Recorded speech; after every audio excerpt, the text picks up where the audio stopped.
नाव साध्वी सतीश बिराजदार आहे. मी आता दुसरीत शिकते. माझ्या शाळेचे नाव जिल्हा परिषद प्राथमिक शाळा उंचवस्ती आहे. आई, मला जगायचंय, मला हे सुंदर जग पाहायचंय. मला मारू नको आई, मला मारू नको आई. आई, मी बोलते, तुझी परिस्थितीच ना गं तुम्हाला. अगं, तुला आई तरी कसं करू गं? कोणी कुणाला उगाच भेटत नाही, तर ते जन्मोजन्मीचे ऋणानुबंध असतात.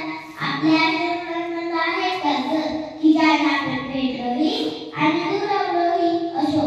काय नका बांधायचं बोलणं चोरून पोटातच ऐकलं गं बाबा. ओ बाबा, तुम्हाला आवडतं ना लेक माझी लाडकी पाहिला. बाबांची बोल लाटत असतात ना हो, सांगा ना बाबा, बोला ना. आजी, ए आजी, तू का दिलंस गाईला ते औषध? किती कडू होतं गं ते.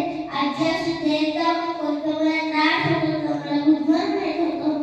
आजी, तू मला एक मुलगी म्हणूनच जन्माला आलीस ना गं, मग माझं स्वागत तूच नाही करणार तर अजून कोण करणार? आई, ए आई, तू का घेतलंस गं ते औषध? किती कडू होतं गं ते.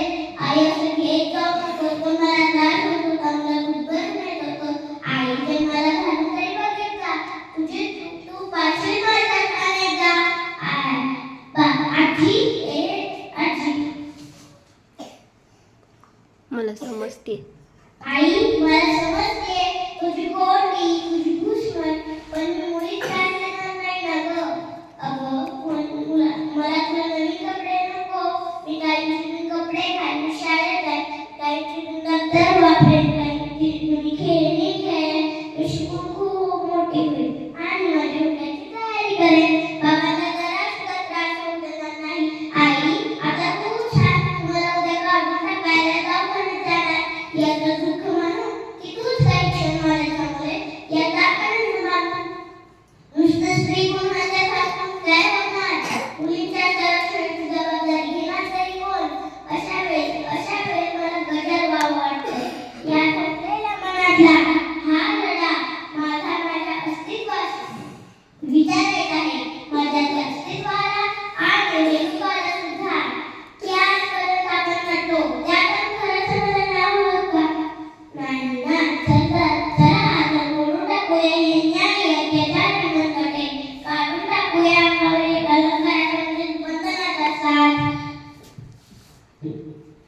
आई गं मुली, तुला सांगते, पिंजऱ्यात त्याला फरफडू नकोस. आई गं मुली, तुला सांगते, पिंजऱ्यात त्याला फरफडू नकोस.